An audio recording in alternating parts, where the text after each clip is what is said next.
Olá, sejam todos muito bem-vindos, meus queridos alunos.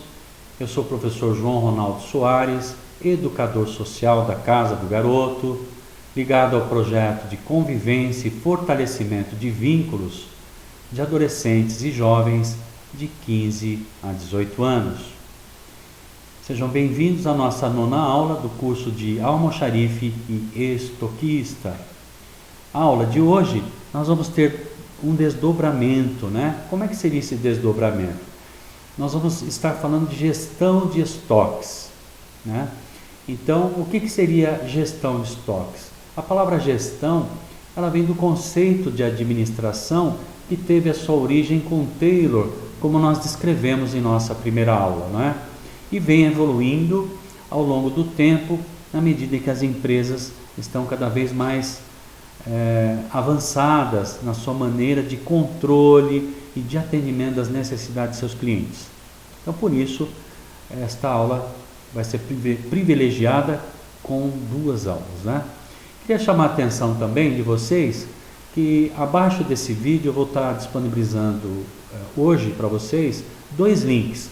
Um link com um questionário avaliando a primeira aula que vocês tiveram do curso, né? E o outro link para avaliar a aula de hoje. E assim a gente vai fazendo subsequentemente em todas as aulas, de forma que vocês tenham condições de avaliar os seus conhecimentos. A prova que vocês vão fazer está no Google Drive e na medida em que forem fazendo a prova, vocês vão ter um retorno automatizado dos seus acertos, né?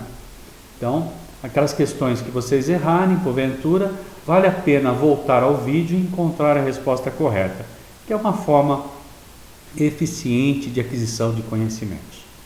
Então, vamos seguindo em frente com a nossa aula de hoje, falando então sobre gestão.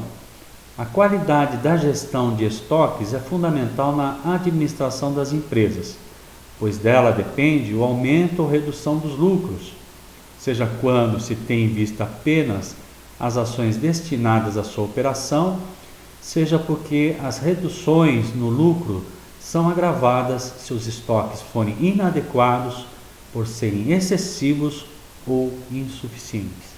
Então, o que esse texto está trazendo aqui para a gente?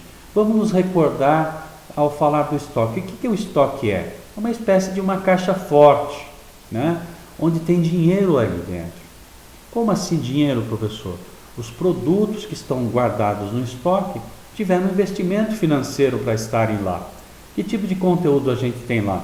Temos matéria-prima, produtos em etapas de processamento e transformação e produtos acabados, além dos outros almoxarifados para atender às necessidades da empresa. Você tem almoxarifado de ferramentas, você tem almoxarifado de produtos diários e assim sucessivamente. Se esses almoxarifados não forem suficientemente planejados e organizados, eles poderão gerar prejuízo para a empresa. Por quê? Um excesso pode acarretar o que? É muito dinheiro que está ali dentro, né? E como que a gente chama do dinheiro parado no estoque, como eu falei para vocês? Capital imobilizado, né?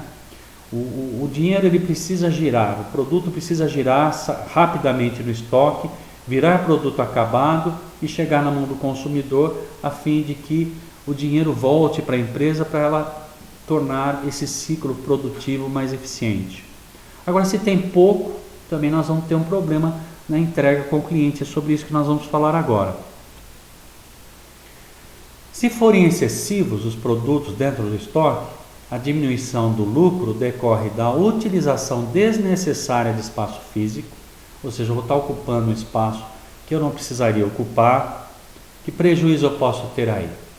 Prejuízo de ter que pagar um aluguel de um espaço que eu não estou utilizando. Prejuízo. Pode ser também que eu preciso adquirir um outro produto que eu vou utilizar imediatamente e não tenho espaço. Aquele produto que está ali parado está ocupando um espaço que seria útil para um outro produto, né? E que mais?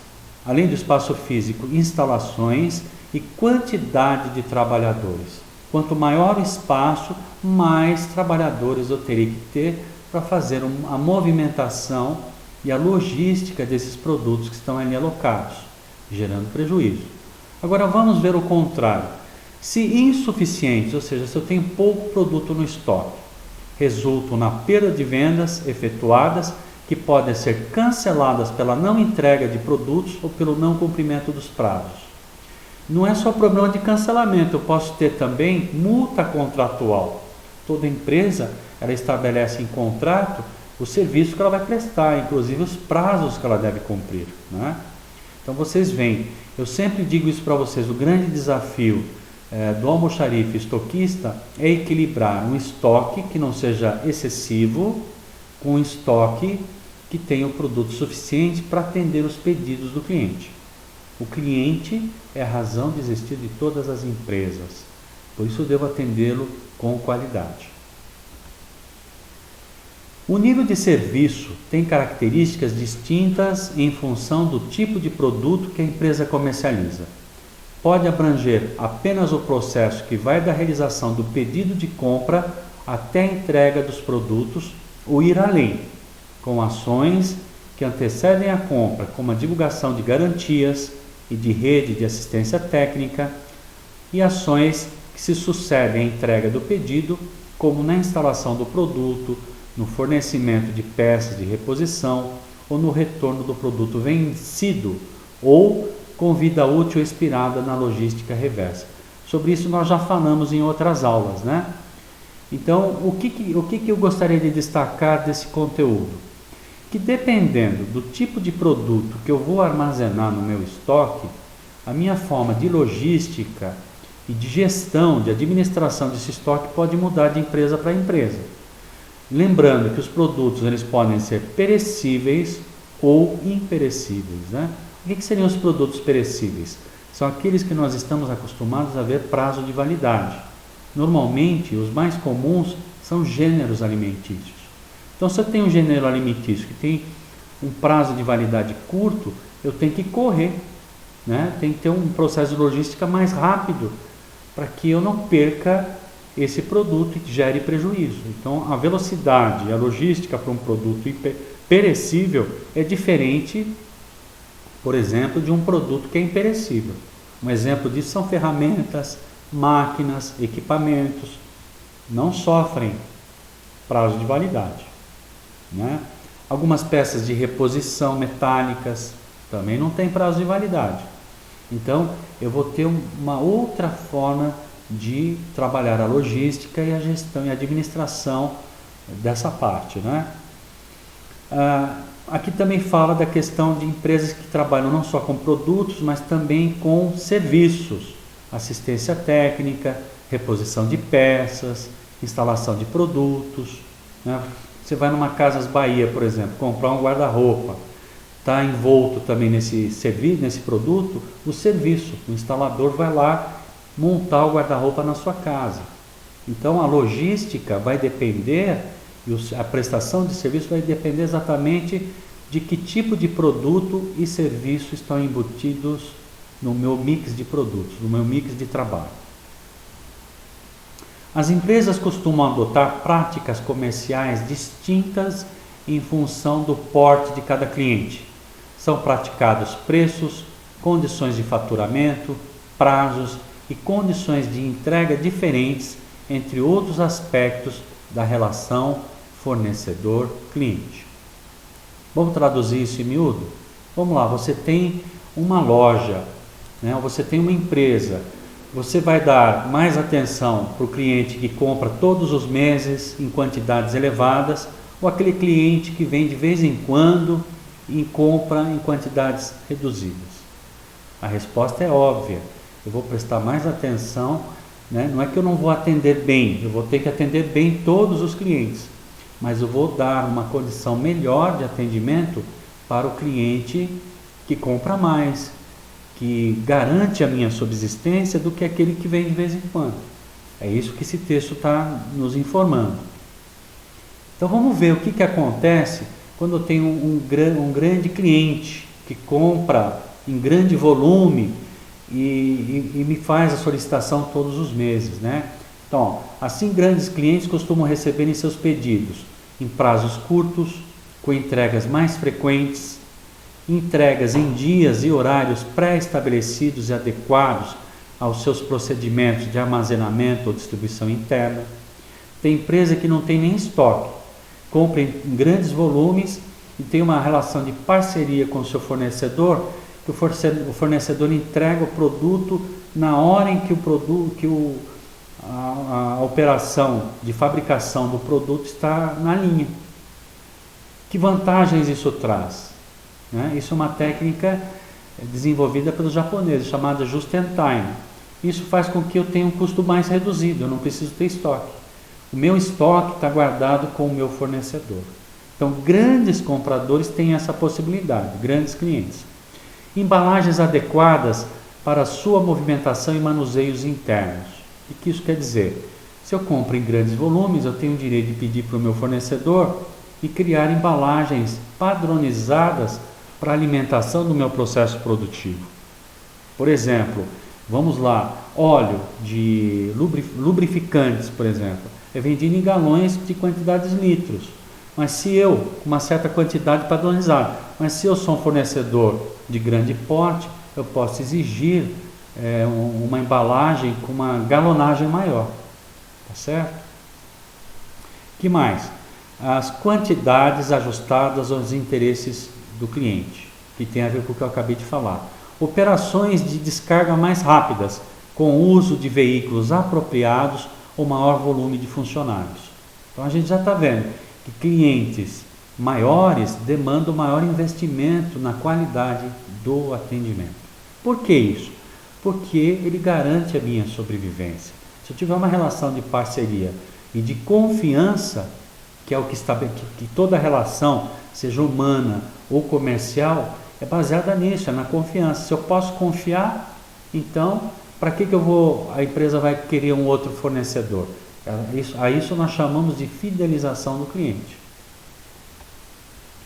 Já cliente de pequeno porte, vamos ver o que acontece. Aquele cliente que compra de vez em quando compra em quantidades reduzidas, né? Está sempre ali pedindo um desconto, né? Como a gente diz. Então, como é que vai ser o tratamento dele? As entregas podem eventualmente atrasar. Mas como é que é isso, professor? Vamos pensar logicamente. Se eu tenho um grande fornecedor que está precisando de um atendimento extraordinário, eu vou passar ele na frente daquele que compra de vez em quando. E aí a entrega dele vai atrasar. As entregas podem ocorrer em horários inadequados à atividade do cliente. Se eu compro em menor quantidade, eu tenho que me ajustar como cliente aos horários de entrega e agenda do fornecedor. Ao contrário, se sou um grande comprador, o meu poder de negociação e barganha é tão grande que eu faço ele entregar na hora que eu quero. Os prazos de entrega costumam ser mais longos, né? Ou seja, se o cliente compra fora daquilo que eu estou esperando como fornecedor, eu vou ter um prazo de entrega maior para ele. Se para um grande fornecedor, grande cliente, eu entrego 30, 40, 60 dias, para um cliente de menor porte eu vou dar um prazo de 90 dias, né? Nem sempre é possível garantir embalagens que facilitem o manuseio interno. Então, o cliente pequeno ele vai ter que comprar na galonagem padrão que o fornecedor entrega para ele. Muitas empresas praticam valores ou volumes mínimos obrigatórios de embalagens para fornecimento, os quais podem ser muito altos para pequenos clientes e assim por diante. Então, acho que deu para entender. Se eu sou um pequeno cliente, eu tenho que me adequar ao meu fornecedor. E normalmente, vamos supor, eu preciso de uma pequena quantidade de produto, matéria-prima, para a minha operação. Como essas empresas já estão acostumadas a trabalhar com grandes clientes, eles vão exigir uma compra mínima. E muitas vezes vai sobrar e eu vou ter prejuízo, né? Então, aí nós estamos vendo o tratamento diferenciado de grandes e pequenos clientes. Há, como vimos, vários níveis de serviço, cada qual com um custo correspondente. Quanto mais básico o nível, menor o custo. Portanto, níveis de serviços altos e caros são proporcionados preferencialmente aos grandes clientes. Assim, como há diferentes níveis de serviço, há, como você já estudou, diferentes fluxos na distribuição dos produtos estocados aos clientes. Então isso aqui é um resumo do que nós falamos, né? O investimento maior é sempre com aquele cliente que compra mais, que não só compra mais, mas tem uma regularidade de consumo, do que aquele que tem uma regularidade menor. Então as empresas fornecedoras, elas têm alguns planos, plano A, plano B, plano C, de logística e de velocidade de atendimento de clientes, não é? É necessário então que a gestão dos estoques seja adequada, de modo a evitar falhas e permitir que a produção seja adequada e que os estoques tenham os seus espaços bem planejados. Estamos vendo um bom exemplo nessas imagens, né, de como os produtos são armazenados em cima dos pallets. Os pallets são esses dormentes que podem ser de madeira ou produtos recicláveis que servem para padronizar, né, a armazenagem desses produtos. Para que um estoque seja considerado adequado, preste bem atenção nisso, para que um estoque seja considerado adequado, é necessário, de um lado, não haver desperdício de recursos para a sua operação e não imobilizar desnecessariamente capital de giro, né?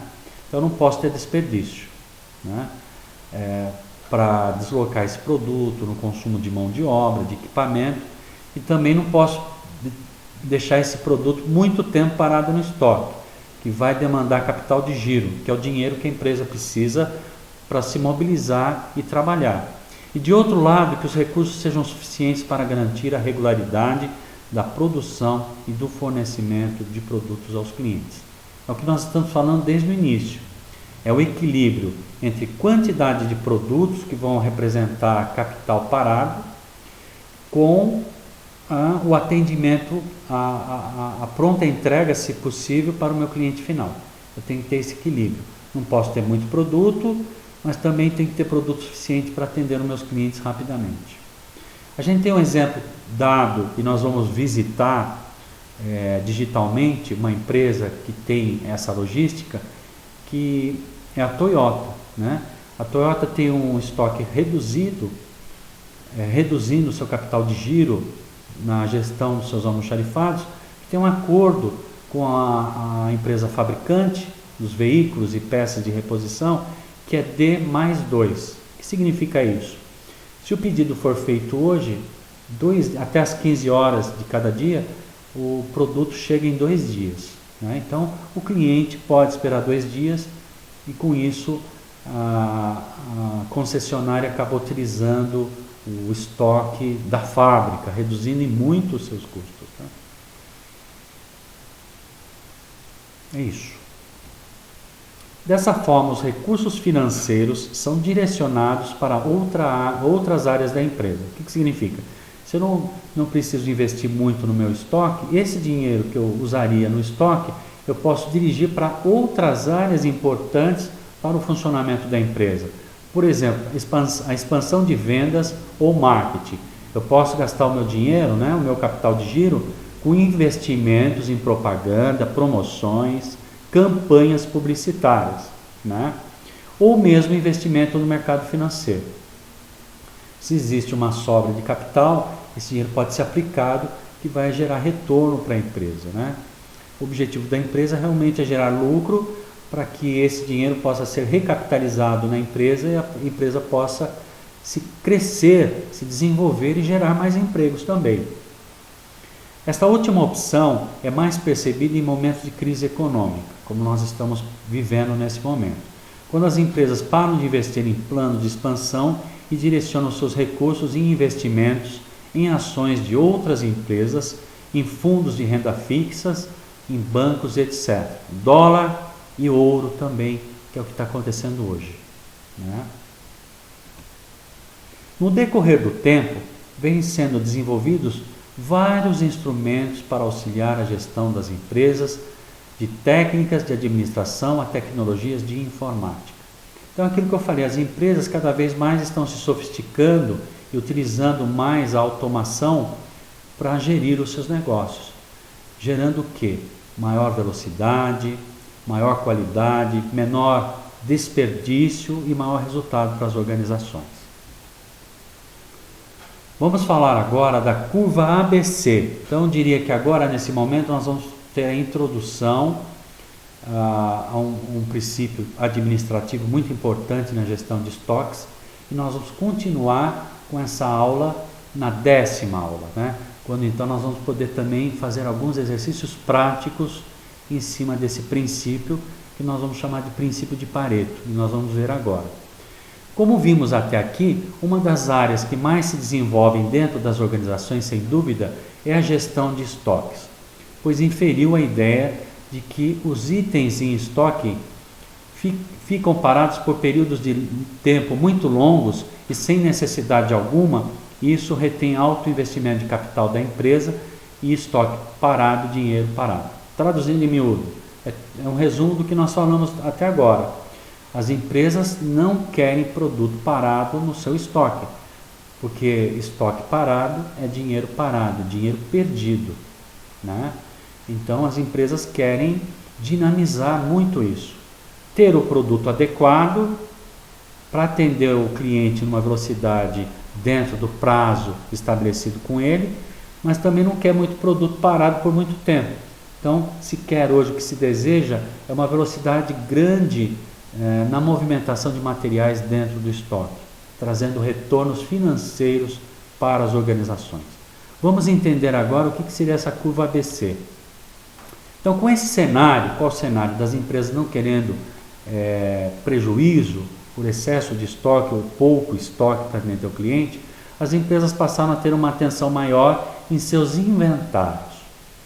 Então, vamos recordar o que é inventário, gente. Inventário é quando eu paro a empresa para contar tudo o que tem lá no estoque, né? Nós já falamos sobre isso.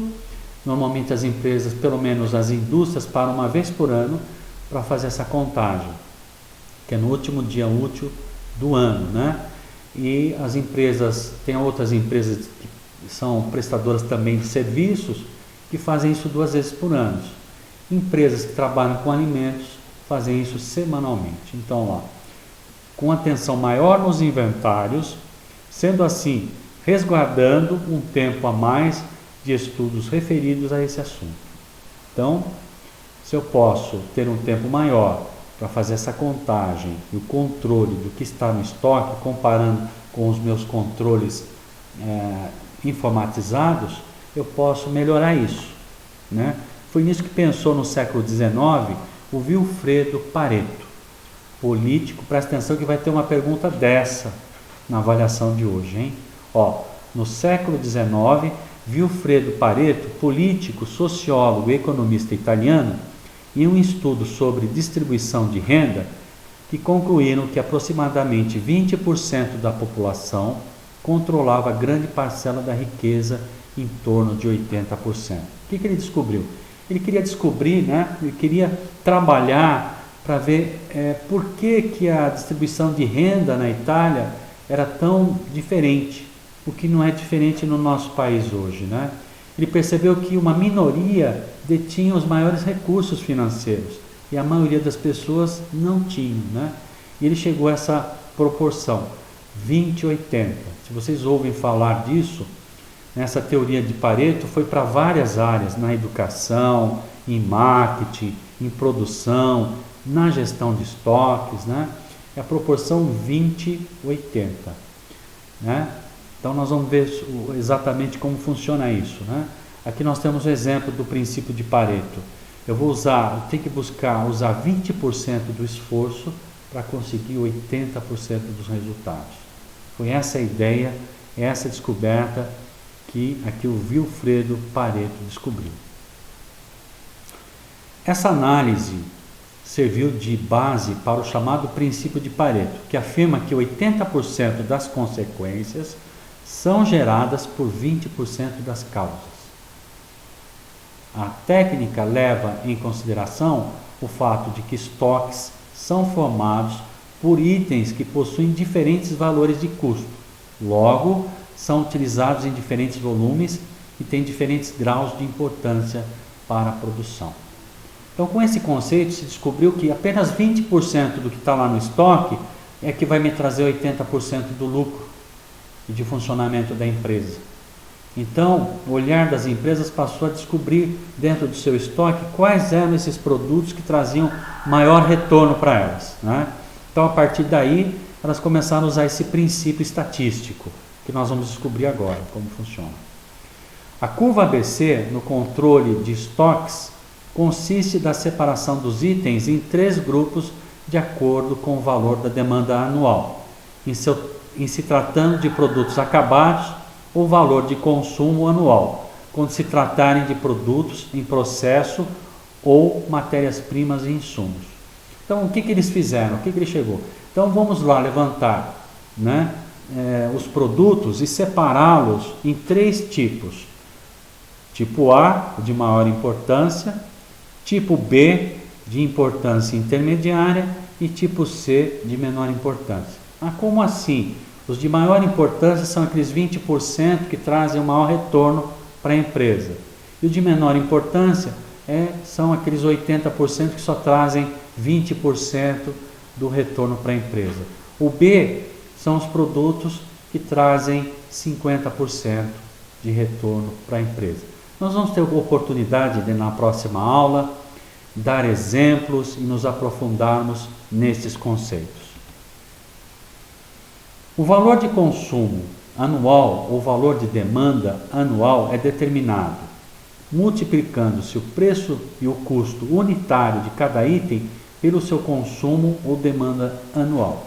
Então se calcula isso pelo ano, né? A partir do meu histórico de vendas eu consigo saber, né, qual que é o produto que saiu mais, qual o produto que saiu menos. E aí eu calculo qual é o custo unitário desses produtos e vou multiplicar pela demanda anual. Aqui nós temos então a linha X e Y, né, que é o plano cartesiano, mostrando aí A, B e C quais seriam os produtos, né?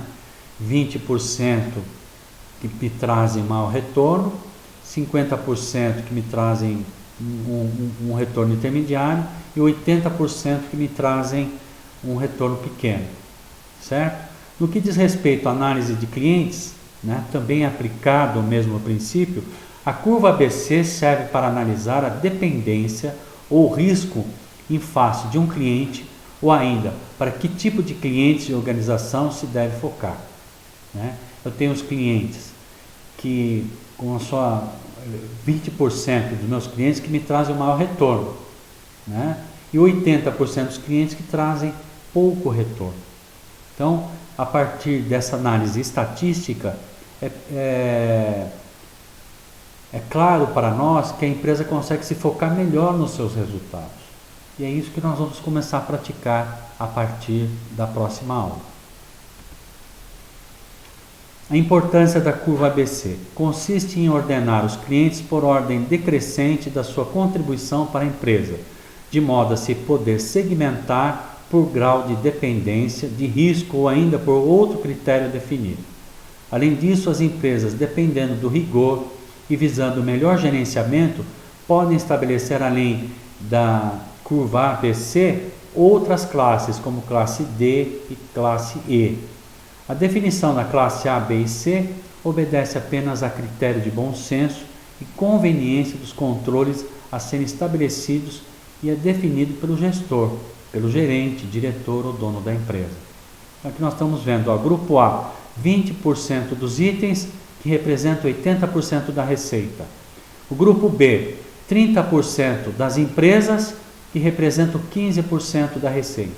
E o grupo C são 50% dos clientes, que me trazem apenas 5% de receita. Em qual dos três nós temos que nos focar? Nos clientes classe A, certo? Então nós encerramos aqui a nossa 9ª aula. Eu gostaria de agradecer a participação de todos vocês. Lembrando que embaixo do vídeo tem 2 links. O primeiro link para um questionário para avaliar os conhecimentos iniciais da primeira aula e um link para avaliar a aula de hoje.